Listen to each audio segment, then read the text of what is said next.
Bienvenue. Vous entrez dans le cercle de méditation Éric Bachet.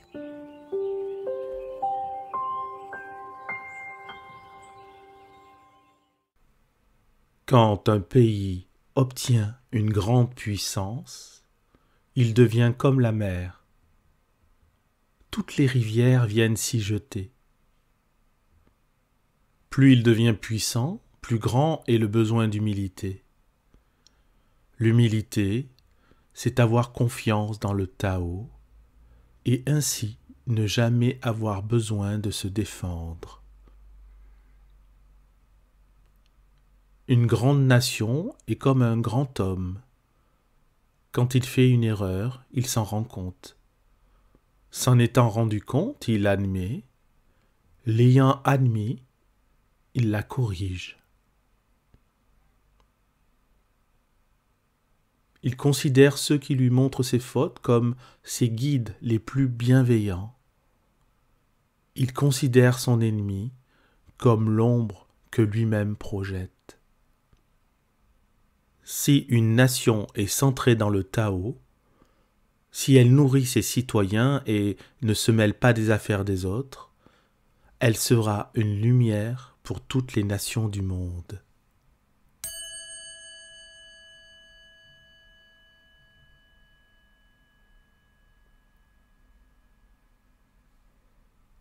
Le Tao est le centre de l'univers, le trésor de l'homme bon, le refuge de l'homme mauvais.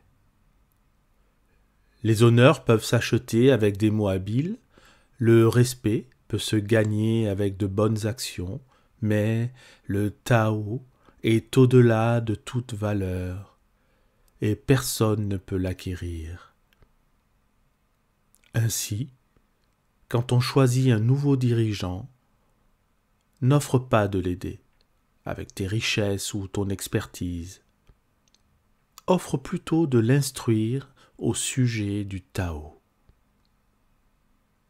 Pourquoi les anciens maîtres estimaient-ils le Tao ? Parce qu'en étant un avec le Tao, lorsque tu cherches, tu trouves, et lorsque tu fais une erreur, tu es pardonné. C'est pourquoi il est aimé de tous.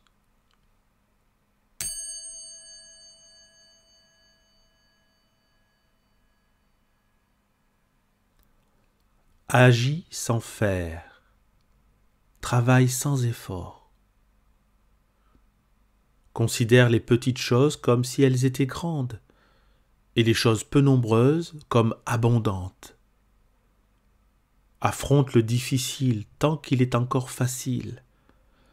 Accomplis la grande œuvre par une série de petites actions. Le maître ne court jamais après le grand. Ainsi atteint-il la grandeur. Quand il rencontre une difficulté, il s'arrête et il s'y consacre.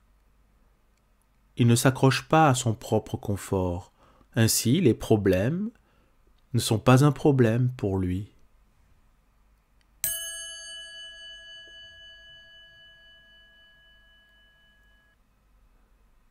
Ce qui a pris racine est facile à nourrir. Ce qui est récent est facile à corriger.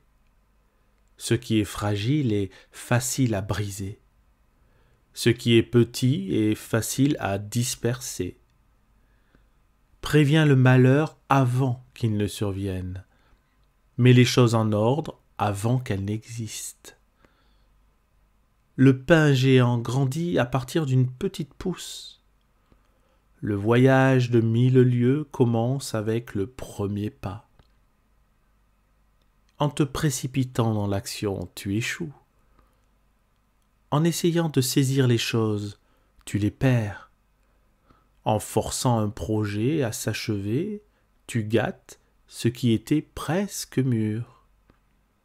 Ainsi, le maître agit en laissant les choses suivre leur cours. Il demeure aussi calme à la fin qu'au début. Il n'a rien et n'a donc rien à perdre.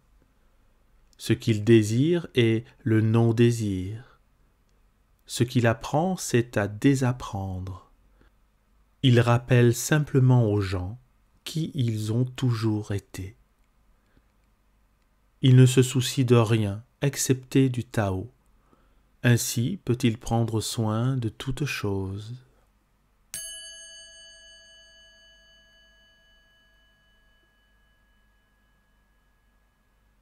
Les maîtres anciens n'essayaient pas d'instruire les gens, mais leur enseignaient à ne pas savoir. Quand ils pensent connaître les réponses, les gens sont difficiles à guider. Quand ils savent qu'ils ne savent pas, les gens peuvent trouver leur propre voie. Si tu veux apprendre à gouverner, évite d'être riche ou astucieux. Le modèle le plus simple est le plus clair. Satisfait d'une vie ordinaire, à tous tu peux montrer la voie pour retourner à leur vraie nature.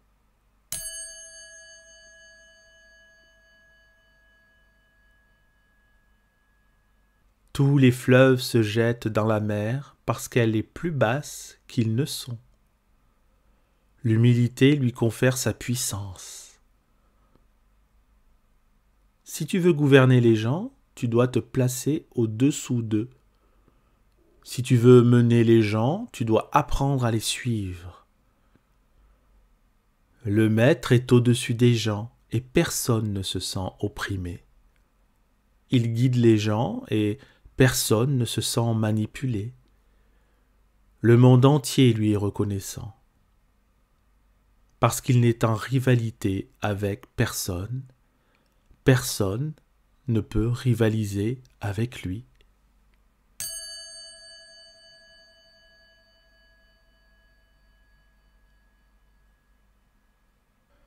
Certains disent que mon enseignement est absurde.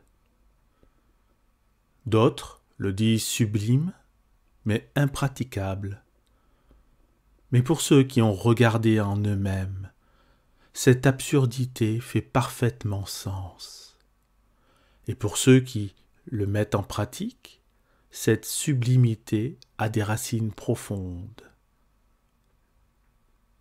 Je n'ai que 3 choses à enseigner. La simplicité, la patience, la compassion. Toutes 3 sont tes plus grands trésors. Simple en action et en pensée, tu retournes à la source de l'être. Patient avec tes ennemis comme avec tes amis, tu te mets en accord avec la réalité. Compatissant envers toi-même, tu réconcilies tous les êtres du monde.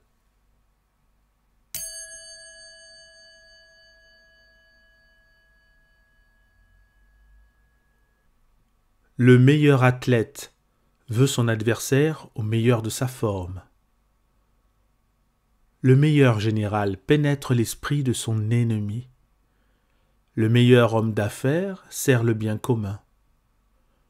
Le meilleur dirigeant suit la volonté du peuple.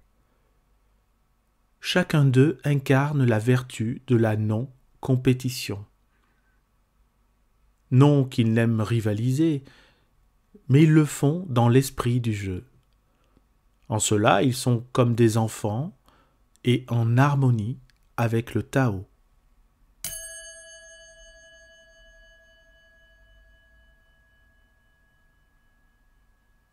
Les généraux ont un adage. Plutôt que faire mouvement le premier, mieux vaut attendre et observer. Plutôt que d'avancer d'un pouce, mieux vaut reculer d'un pas. On appelle cela progresser sans avancer, repousser sans utiliser d'armes. Il n'est pas de plus grand malheur que sous-estimer ton ennemi. Sous-estimer ton ennemi revient à penser qu'il est mauvais. Tu détruis ainsi tes 3 trésors et deviens toi-même un ennemi. Quand 2 grandes forces s'opposent, la victoire va à celui qui a appris à céder.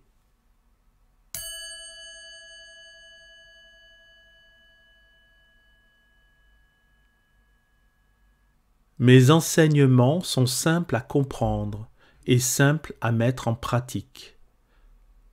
Pourtant, ta raison ne les saisira jamais, et si tu essaies de les mettre en pratique, tu échoueras.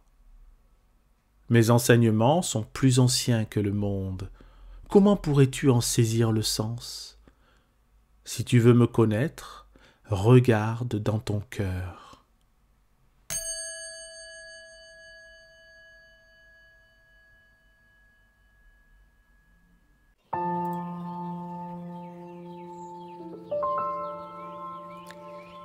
À présent, vous sortez du cercle de méditation et son énergie vous accompagne.